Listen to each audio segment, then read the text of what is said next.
আসসালামু আলাইকুম। অন্য ধর্মবর্ণ সকলের প্রতি আন্তরিক শুভেচ্ছা অভিনন্দন। ফুরফুরা পীর সাহেবের ওয়াজ অনেক আগে শুনেছিলাম, আজকে সেটা মনে হলো।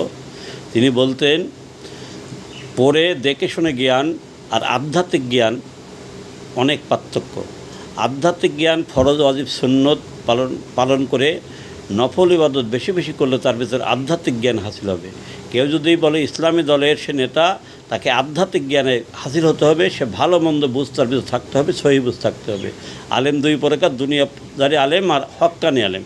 যারা হক্কানি আলেম তারা কখনো অন্যের কাছে মাথা নত করবে না, তারা হক হালালের পথে চলবে, হক কথা বলার চেষ্টা করবে।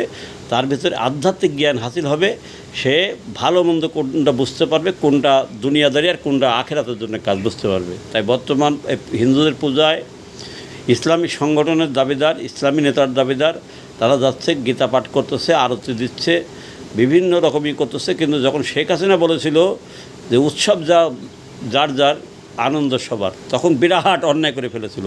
এখন আর কোনো অন্যায় নেই, ঠিক আছে। এখন আছে তাদের দরকার ভোটের জন্য তারা এখন আল্লাহর আইন, আল্লাহর বিধান সম্পূর্ণ তারা বয়কট করে তাদের এখন পূজায় যাওয়া জায়েজ, তাদের সব জায়গায় জায়েজ। পূজায় গীতাপাঠ করা যাবে, ইসলামিক গান বলা যাবে, গজল বলা যাবে, প্রসাদ বিতরণ করা যাবে, সব করা যাবে। তাই ওই পীর সাহেবের কথা আজকে আমার মনে হলো যে আধ্যাত্মিক জ্ঞান আর দুনিয়াদারি জ্ঞান এর ভিতর আকাশ পাতাল পার্থক্য।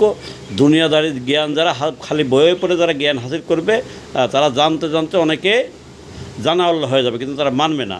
মানার নাম আমল, জানার নাম আমল না। আমি অনেক কিছু জানি, আমি মানি না, আমি কিচ্ছু না। আর আমি যেটুকু জানি ফরজ ওয়াজিব পালনের সুন্নাত পালন করে নফল ইবাদত বেশি বেশি করে, ঠিক আছে, করব।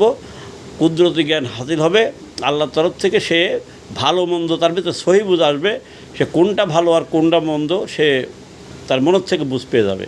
তা যারা হক্কানি আলেম হয়, তাদের ভিতরে কুদরতি জ্ঞান আল্লাহর তরফ থেকে হাজির হয়, সে ভালো মন্দ বলতে পারে, বুঝতে পারে, সে সেইভাবে চলে। তো বর্তমানে যারা পূজায় যাচ্ছে, পূজায় যায় বিভিন্ন কাজ করতেছে দুনিয়ার একটা ভোটের জন্যে। ভোট দিলে পরে ঠিক আছে আমি ক্ষমতায় যাব, তার কাছে আল্লাহর আইন, আল্লাহর বিধান এখন সব তুচ্ছ হয়ে গেছে একমাত্র ভোটের জন্যে। বহুদিন পরে সেই ফুরফুরা হুজুরের পীর সাহেবের কথা আমার মনে পড়লো।